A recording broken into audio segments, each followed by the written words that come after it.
آپ مجھے بتائیں سیدنا عثمان کا لقب جو ہے غنی ہے، تو اللہ کا نام غنی نہیں ہے کیا؟ الغنی ہے، حضرت عثمان صرف غنی ہے، تو غنی کہتے ہیں نا عثمان غنی، ادھر نہیں کسی کو شرک نظر آتا؟ اچھا، تو رحمان اگر کوئی کہہ لیتا ہے تو جائز ہے۔ خود نبی علیہ السلام کا نام قرآن میں ہے بالمؤمنین رؤوف الرحیم، نبی صلی اللہ علیہ وآلہ وسلم مومنین کے لیے۔ مرزا جہلمی کس طرح لوگوں کو بیوقوف بناتا ہے اور قرآن کی غلط تشریح کرتا ہے؟ سوال نمبر 10 ہے کہ اگر کسی کا نام عبد الرحمن ہے یا عبد الصمد ہے تو کیا اس کو صمد یا رحمان کے نام سے پکارا جا سکتا ہے؟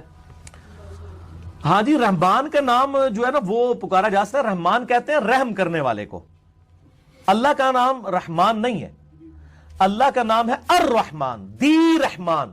جیسے آپ کہیں مدینہ، مدینہ عربی میں کہتے ہیں شہر کو، لیکن المدینہ دی سٹی، وہ سٹی آف پروفٹ ہے صلی اللہ علیہ وآلہ وسلم۔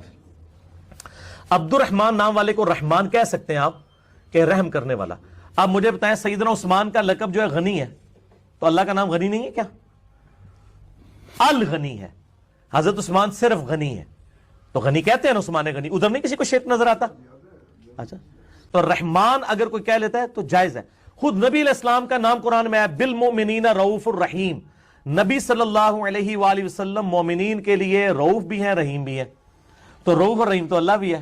نہیں، اللہ ہے الرؤوف الرحیم، نبی علیہ السلام ہے رؤوف اور رحیم۔ اگر آپ لومڑی سے دین سیکھیں گے تو آہستہ آہستہ یہ ماننے لگیں گے کہ مرغیاں چرانا ایک نیکی ہے۔